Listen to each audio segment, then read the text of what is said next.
Welcome to Transform Today and Do It Again Tomorrow, the podcast devoted to getting you unstuck, taking your life off autopilot, and having more fun by being your authentic self. This is episode number 7, some woo-woo practices that can actually help you. My name is Rebecca Ryan, and as a certified life coach and professional writer, I help people from all walks of life transform their lives to find their focus, their purpose, and their authentic selves by digging deep to find the answers that were there the whole time. So we are on episode number 7 in this 8-part series, so we're almost towards the end here.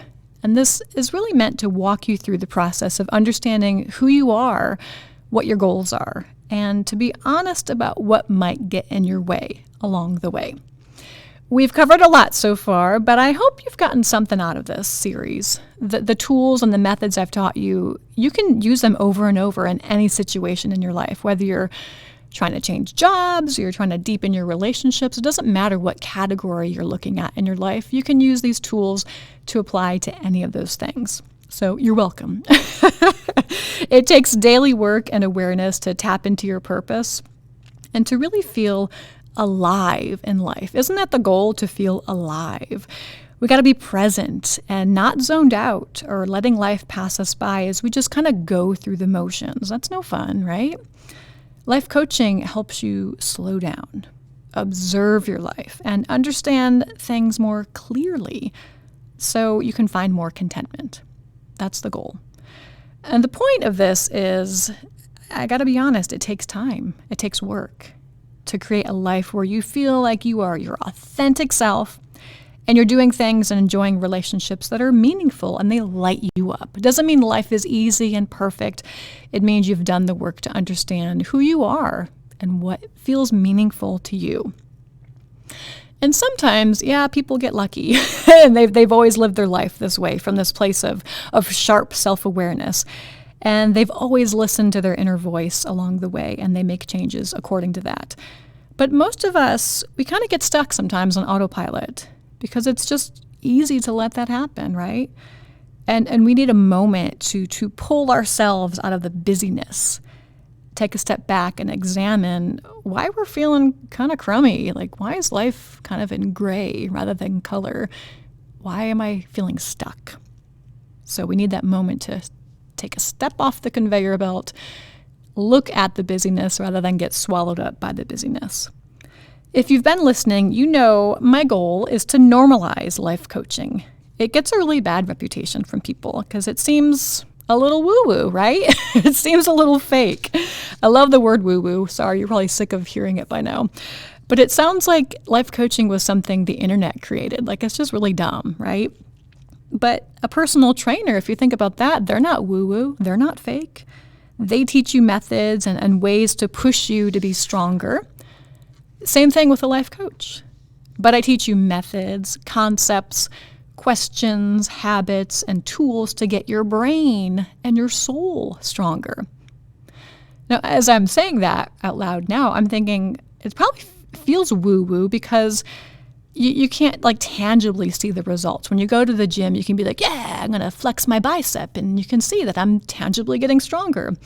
You can't have proof. You can't have physical proof when you see a life coach. You can't be like, open my skull and see my frontal cortex flex. See my frontal cortex flex. Say that a couple times. So the point is, you can't see the results. You just feel the results. You feel different. Life seems to be running on all cylinders when you work with a life coach. When you work with a personal trainer, personal coach, it's different. You feel stronger. You're losing weight. You look better. Life coaching is a little bit more sublime, I guess. You can't quite see it, but you can feel it. So today I want you to really get comfortable with a few things that, they feel weird, they feel woo-woo, frou-frou, hippy-dippy, whatever you want to call it. The truth is, you're allowed to feel weird or uncomfortable with new things. But today I'm going to challenge you to consider them instead of just writing them off and saying, I'm never going to do that. Open your brain.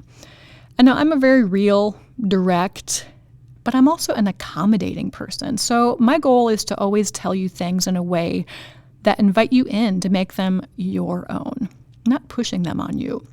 Now, these woo-woo practices I'm about to tell you about are things you've already heard about, and chances are you've already rolled your eyes so harshly at them, your eyeballs are probably still stuck, I'll be honest. But I'm not worried about that. I'm just about to change your mind if you let me. These practices are backed by scientific research. They're not just things some dude at Woodstock dreamed up, okay? They're things you can sprinkle into your everyday life for some significant changes over time. And the great news is you can do all these things at your own pace, whatever feels good to you. Again, last episode I said my phrase is find your flavor. Same thing applies with these concepts. Find your flavor. Do what feels good, but do something. You can't just say, nope, not for me, until you know it's not for you, and that means trying it.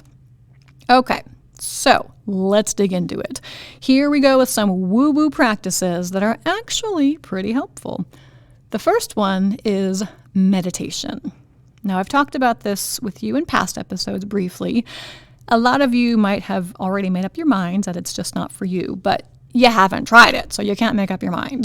People say things, I hear this all the time, like, my brain is just so busy. My brain can't do that. I can't turn it off. Great. The awesome news is if you turn off your brain, it means you're dead. The goal is not to turn off your brain. Our brains never go completely silent. So just go ahead and take that intimidating goal off your list when you're meditating. Science backs up the benefits of meditation. They do brain scans all the time on people who meditate, and doctors, they can literally see how the brain has changed. Isn't that cool? Now, this is called neuroplasticity. Isn't that awesome? A fancy word. It essentially means your brain changes if you keep working at it. Now, I am never going to be a scientist, nor do I want to be. So I like to explain things in a way that everyone can access it. So here's a way that makes sense to me. So let's say, for example, you keep losing your temper. I would never do that. Okay. You might tell yourself, that's just who you are. I'm just someone who loses her temper. And you're sort of right in that your brain's pathways, they might be wired that way for now. Okay. But those wires, they're flexible. You can rewire them to help you take on a better reaction when you do get stressed out. So you don't have to fit into this label of like a box of a label, like I'm a person who has a temper. I have a temper. No, you do right now. Doesn't mean you're always going to. You can have neuroplasticity. You have this luxury of changing your brain if you work at it. So this is why people who have stressful jobs often meditate. People from police officers to athletes or surgeons, they often meditate.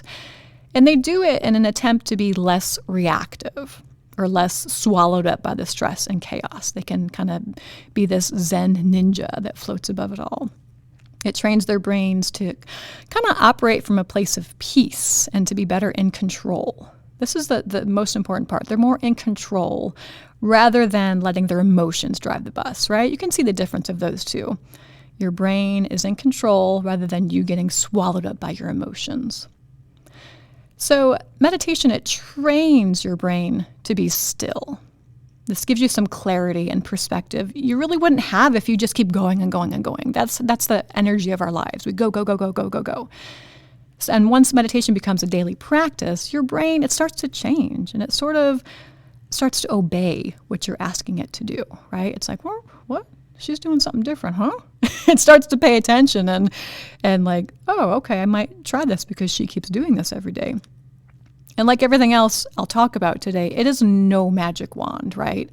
It takes consistency. That's the magic word in all of these episodes. Consistency. You got to keep at it to start seeing small progress. Now, Dan Harris, you might have heard of him. He was a newscaster, I think on ABC, and he's now like the head of this meditation movement. He quit his job, and now all he does is podcasts about meditation and talking about how great it is. And he says it's made him 10% happier. It's like, wow, that's really some honest advertising, huh? 10% happier. But that's the truth about it. You slowly meditate, and throughout the days, the months, the years, you're like, oh, I'm not as angry as I used to be. I'm not as stressed out. I'm actually happier with life. It kind of slowly happens. It becomes part of you. In his first book, I read about meditating, and it really got my attention. It was written by Dan Harris. The book was called Meditation for Fidgety Skeptics. I was like, wow, that's me. Like, I assumed everybody who does meditation, they're awesome at it, they're perfect.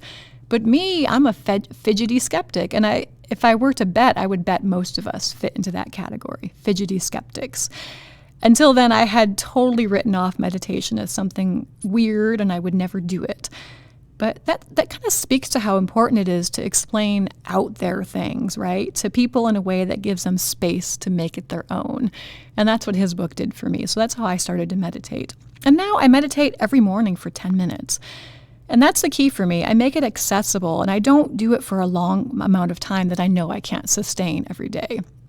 If I were meditating for an hour, like that kind of defeats the purpose of meditating because it stresses me out because now there goes my whole morning. So I lower the bar of expectation so I don't choke on it. 10 minutes, perfect. And the great thing about meditating is you can add your own touch to it. No one says you have to be twisted up on the floor because I'm not going to do that. I sit in the same chair every morning. And I think having a designated spot really helped me to make this a habit. You get into this routine of like, okay, yep, I sit there, I do the thing, yep, every day. And I think something else that scares people out of meditating is they assume it's only for people who practice like Eastern religions, or maybe only Buddhists do it, and I can't do that. There's no worship. There's no worship involved in meditating. It's purely a secular practice. But I will say, here's what's great about it. If you are spiritual, you can bring that into your practice if it helps make it your own. Find your flavor. And so since I want you guys to be vulnerable, I'll be vulnerable with you and I'll tell you I am a Christian and I meditate. It doesn't scare me. I don't think, oh God, the Buddhists. No, I love Buddhism. I'm a Christian who looks to Buddhism to enhance my Christianity. They're amazing, peaceful people who have wonderful things to say. So if that's who invented meditation, great, bring it on. So I light my Jesus candle. I got it from the grocery store. I keep it classy, y'all. I light my Jesus candle. I get my cup of coffee. And I use an app. You don't have to use an app, but it's called Insight Timer, INSIGHT, Insight Timer. And I can't have it be totally silent. I have nature sounds. I think right now mine is set to like birds it's birds and like a waterfall or something like that. And there's prayer bells in the background. So just that rhythm and that sound really kind of like smooths the edges of my brain. And I never do a guided meditation where someone's talking because I've told you before, and I'm sorry if you've heard me do this voice and you're sick of it, but I can't handle that whispery voice that says, find your center. Like it makes my shoulders tighten up and I feel creeped out. Like someone's going to hurt me. Like don't talk to me in that creepy voice. I can't find my inner peace when you're talking. Just shushy. Let me meditate.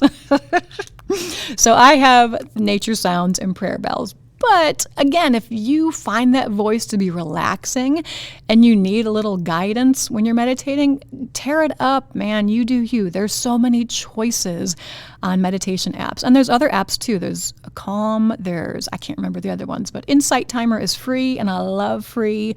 So I've been doing that for 10 years and it works for me.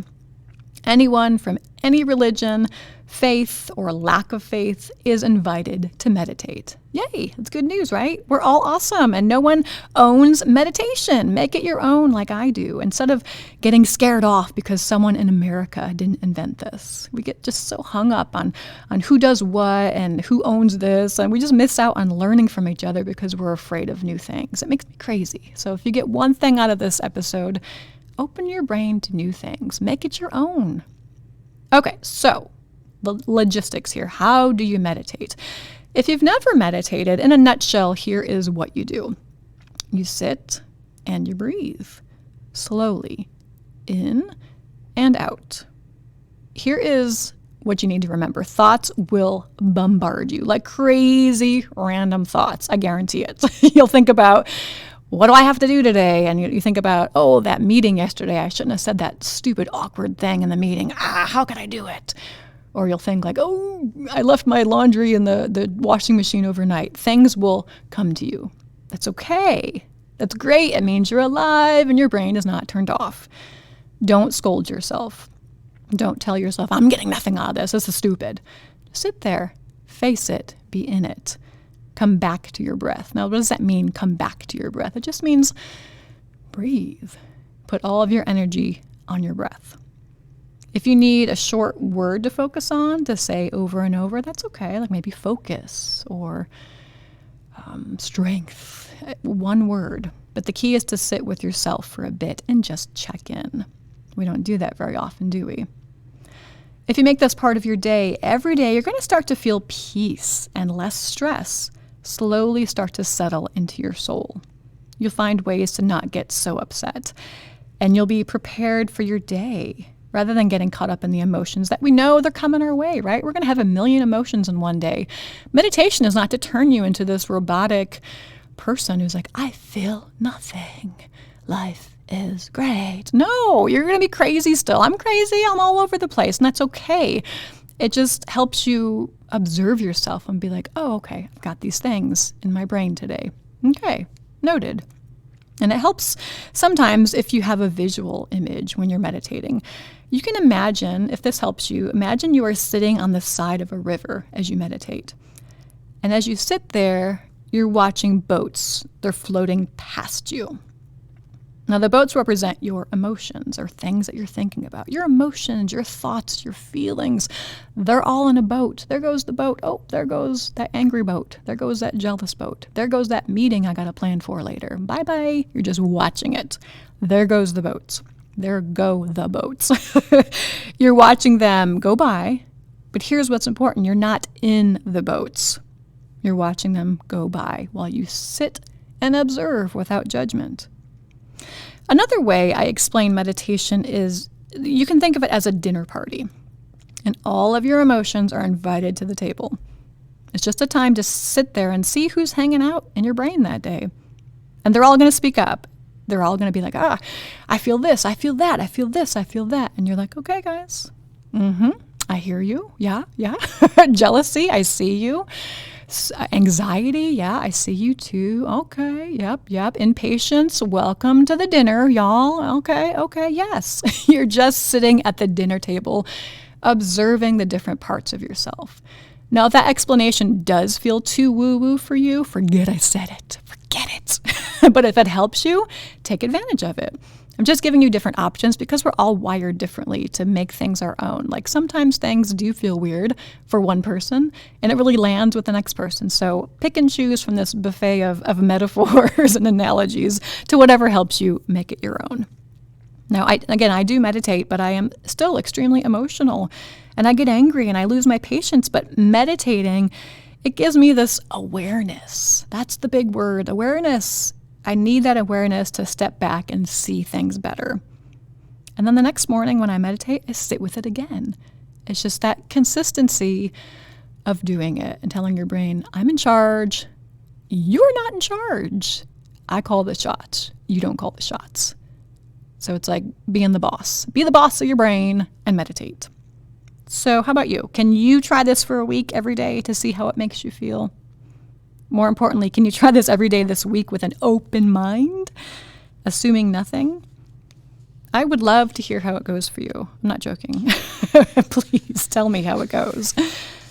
Okay, the next woo-woo practice that actually works and has science to back it up is doing affirmations. Affirmations. If you're like me, every single time I hear the word affirmations, I think of that Saturday Night Live skit where the guy, I think it's Stuart Smalley. Yeah, Stuart Smalley. I think that's true. He looks in the mirror. He's got this cute little cardigan on, and he reminds himself, I'm good enough. I'm smart enough. And doggone it, people like me. He's reminding himself, yeah, you're good. You got this. And it's super hokey. And honestly, that's how affirmations can feel. I'll be honest, I fought them for a long time. They really rubbed me the wrong way. It just felt too weird for me, like to tell myself I'm great. But now I'm all about them because I've seen them really transform people's lives. I use them all the time in my life coaching sessions because Again, the key is to make it your own. Don't make it hallmarky and wishy-washy and touchy-feely if it's not your thing. Be real about your affirmations. What do you need to tell yourself? What do you need to hear? They really work. But why do they work? Basically, it's because of this. We get into these thought loops, patterns of over and over and over again, the same thought. And if we're thinking the same thing, we start acting on that thought, right? Who's driving the bus? If the thought that's driving the bus is, you're no good, you're not going to act like you're good. You're going to act smaller than you are. So those thoughts create action. And those actions over and over again, that really embeds into your DNA who you are. If you act like you're not good enough, you really aren't good enough in your head. So since we know that neuroplasticity is a thing, we can rewire our brains. It's guaranteed. It's science. It's science. But science doesn't work if you don't work. So that rewiring process, it starts with changing our thoughts. So even changing your thought, you have to be aware of your thoughts. So whoop, whoop, whoop, go back to episode 1, self-awareness, who's driving the bus. You got to know what your thoughts are before you can change them, and before you know what you have to replace those thoughts with. And we can't be delusional and believe, I'm going to think something new, and that's all I have to do. No, just by thinking something different, that's not going to change you. But it is the first crucial step into truly believing something different. So let's have an example to illuminate this. Say you keep assuming you're not good enough, like I just said earlier, and you felt this way for years. So it's that autopilot, that thought loop. It's over and over. So you got to throw a wrench into that loop to kind of stop it. You throw a wrench into that thinking by presenting your brain with new thoughts. Whenever I explain it this way, for some reason, this might not work for you, but I always think of a cat. Like a cat's never come to you unless it's on their terms. Your brain is kind of like a cat. You keep presenting your hand out to it. It's got a little treat in it. And the cat like, I don't care. I don't care. And finally, over time, the cat notices you and says like, oh, okay, I guess I'll take the treat from her hand because I said so. So the cat finally comes over to you. Your brain is kind of like that. Your brain is on this pattern of, I'm going to do the same thing every day because that's what he's telling me to do. I'll do this. And then one day you're like, hold up, something different. And finally your brain is like, well, I'll try it. And then you rewire those neural pathways, hey, and something new happens. But you have to work at it over and over again. And that cat may never come to you in real life, but your brain will change if you keep at it. Affirmations, they work best when you write them down. The physical act of writing them down just feels a bit more powerful, right? You put them up where you can be reminded of the message. It could be on your bathroom mirror, your refrigerator, in your car, wherever you're going to see them. And when your brain keeps seeing these affirmations, it starts to sink in a little bit more and slowly changes the course of your thoughts and your actions. And when your actions change, that's the magic we're looking for, because it means you're changing. Dun, dun, dun. Okay? When your actions change, it means you are changing. But when you pair the right thoughts with the right actions, boom! That's the powerhouse we're looking for long-term change, with roots and meat and authenticity to it. So again, thoughts paired with actions, fireworks. That's what we're looking for. But to do that, it takes work. You can't just think of something, I'm good enough, okay? Or just keep working as if you're good enough, but you really still don't think you're good enough. You're gonna burn yourself out one day and realize, why am I not still happy? Oh, because I don't believe it.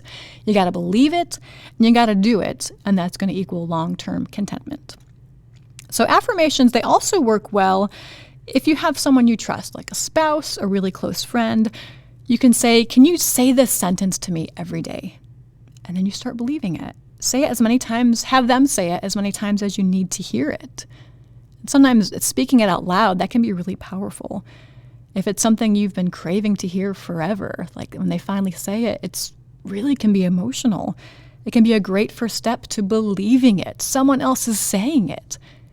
You might say, I just can't believe myself. Great. Tell your mama to tell you. Tell your husband to tell you. Tell your wife to tell you. Tell it to you over and over again, as much as you need it. What a gift, right? And you start believing it, and your brain is like, okay, something different. I'll go after that. And yes, it takes vulnerability. And we feel strange about it. But guess what? It's important to feed your brain what it needs to grow. And affirmations are a key ingredient, right? I know, I wanted to hate them. I really wanted to hate them. I get it. You might want to hate them too, but I'm telling you, dang it, they work. I've seen it a lot with clients that I coach. Okay, so meditation, affirmations. The next woo-woo practice that actually works great is journaling. Oh, I hate that word, journaling. Is that a verb? It's a verb now. And even though I am a professional writer, that's my day job, I'm a journalist, I cringe whenever anyone says they're going to journal about their day. I don't know why. I'm being honest and transparent with you so you can be honest about your feelings, okay? You're welcome. But I just always thought, what? You're going to write about your day? That seems weird because you just lived it. You don't remember it? Why do you have to write down what you did? You just did it. But as I've read more about it over the years, and as I've done it myself, I'm telling you, everyone, it is a game changer. And again, it makes me so mad that I was wrong again. Affirmations and journaling are really, really stinking good. And there's more than one way to journal. Again, find your flavor. But one great way is just to really jot things down quickly at the end of the day that you're grateful for. Gratitude, that's another really big buzzword. People throw it around a lot.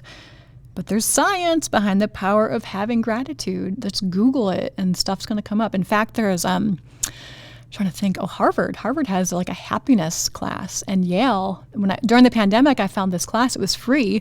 It's all about happiness and gratitude. And I think that's how I started to learn about gratitude and get interested in journaling, because a woman at Yale said it. And I was like, okay, well, I kind of believe it now. That's so rude of me to push off knowledge until someone in authority and a higher education status said it. That's rude that I only believed it when she said it. But just to help you, if you're struggling as well, people in higher education positions are touting the benefits of this. Is no joke. Gratitude is the real deal. So check it out, gratitude. So you just write down some things that you're grateful for at the end of the day. And if I'm on the right path, I'm not always on the right path, but I write some things down that I'm grateful for, and I look back on the day, and then I take it a step further, and I write what I feel I did well that day. What did I do well today? And what I'd like to do better tomorrow. So it's almost like you're taking a moment, you're analyzing. And again, life coaching is all about taking a step back. You take a step back from your day and you look at it. And I always ask my kids, and I've done this, they're 16 and 13 now. So I've been doing this for at least since they were 2. So a good 14 years. I say, what was your favorite part of the day? And now that they're teenagers, they're like, I don't know, it was all stupid. And my point is, slow down. There was something in there that was good. And they'll be like, oh no, my friend made me laugh really hard at lunch. I was like, yes, there it is. Those little moments. That's the juicy deliciousness of life, those little nuggets. But you gotta stop and think about it for a second. What was good about your day? What am I grateful for? What did I do well today? For me, yeah, I do have a short temper sometimes. I do get impatient. So if I have a good day of really slowing down and listening to my kids without rolling my eyes at their teenage attitudes, if I had a good day of that, I give myself credit. You did take your time today. Good job. I didn't change the world. I didn't run a company. I didn't make millions of dollars, but I took my time with my kids today. Man, that's good stuff. That's really good stuff that you will not remember if you don't write it down. So this process is helpful of journaling at night because, for one thing, I'm off my phone and I'm putting my brain in a peaceful place before I go to sleep. I'm slowing down and appreciating my day rather than letting it whip past me. And since it's in writing, I have something to look back on and appreciate my progress. If I feel like I'm not doing well, I'm not progressing, I can go back and look and be like, oh, actually, okay, all right, I've been doing this a bunch. I'm getting better at this. You don't know you're getting better at something because the progress is so slow and you're in it.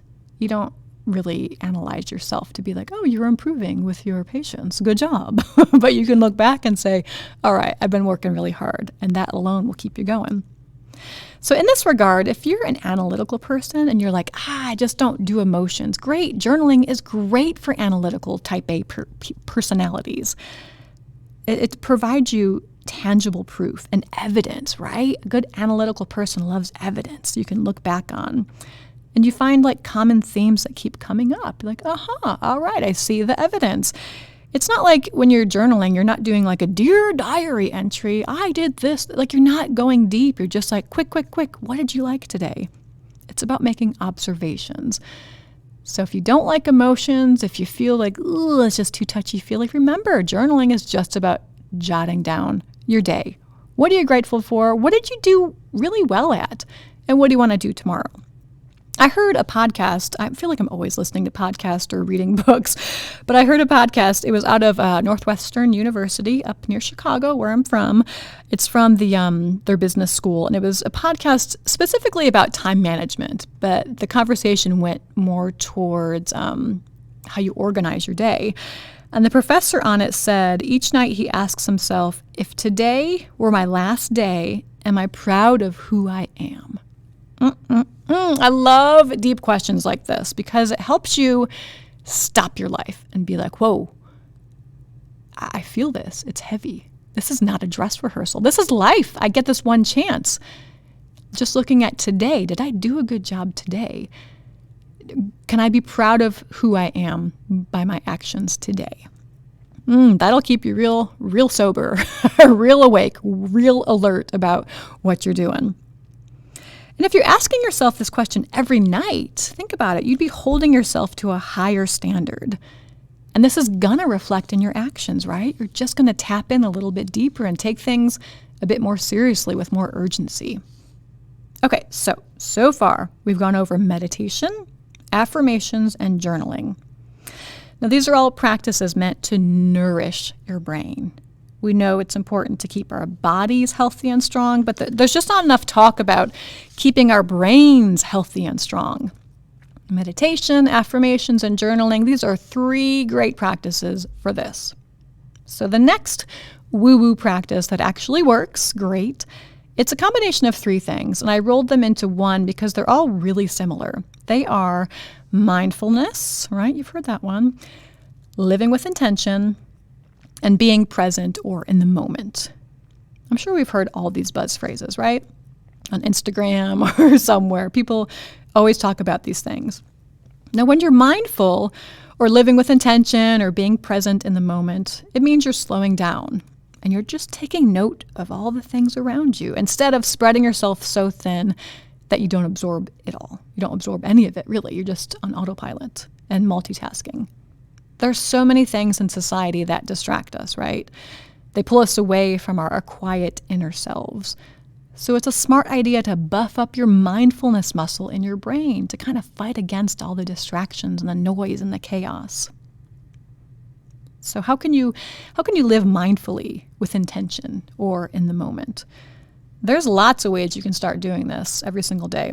And in fact, meditation, the one we just talked about, that helps train your brain to be better at being mindful. Here's something small you can do. Next time you're in a grocery store and you're in a line and it's a really long line, the person in front of you has like 12,000 bags of cat food, I challenge you to not pick up your phone. Don't pick it up. Don't fidget. Don't be like, this is stupid. Look up, take a deep breath, and just notice. And here's how gratitude can be a good tool to have. You start to notice, hey, I'm in a grocery store. I didn't have to hunt for my food. I'm not going hungry this week. I've got fresh milk. Sure, these eggs were expensive, but they're nourishing. I didn't have to do a thing to get them. All I had to do is pick them out. You start to notice things. And that might sound silly, but isn't that a beautiful thing to notice where you are rather than to be angry about where you are or to distract yourself by picking up your phone, to pull yourself away from where you are? So do that when you're in a grocery line or anywhere. Oh, an airport. Ooh, that's a hard one. Don't take out your phone. Don't take out your phone. Just look up, breathe, look around, and notice. And you're going to be fidgety because we're on that energy. We're like, we got to go. I want to be busy. Nope. Here's another one. Go outside in nature. Just go outside. It's gorgeous in Ohio right now. Don't take your phone. Sit down and just look for 10 minutes and really look at nature. Take it in. Breathe. Let your brain twitch and fight you. Yeah. Be like, nope. Sorry, dude. I'm in charge. We're in nature. Shushy, shushy. I said shushy, shushy twice this episode. But to just sit and notice. My son, he's in middle school, and I went to his band concert a couple nights ago, and I got there 15 minutes early, and at first I was like, 15 minutes? Sheesh, what am I going to do? But then I was like, you know what? No. Don't pull out your phone. Don't distract yourself. Just sit here and breathe and look around. Don't try to escape boredom. So I just sat there and I looked around and I loved it, just being still for 15 minutes as I watched other people scroll on their phones. I was like, oh, that's okay, but it's nice to not always do that. Our brains, I'm telling you, man, our brains are tired. They're like too much. And you'll feel your brain immediately kind of unclench if you stop and relax. Now, there's a difference between relaxing in front of the TV and relaxing with nothing in front of you but the present moment. I explain the difference of relaxing in front of the TV. That's like junk food for your brain, right? It's like dumping a whole bag of Doritos on your brain. Like, sure, it feels nice in the moment, but you sort of regret it the next day, and a steady diet of TV turns your brain to mush. So relaxing in front of your phone, you're scrolling, you're watching TV. Yeah, it feels good. You're unplugging.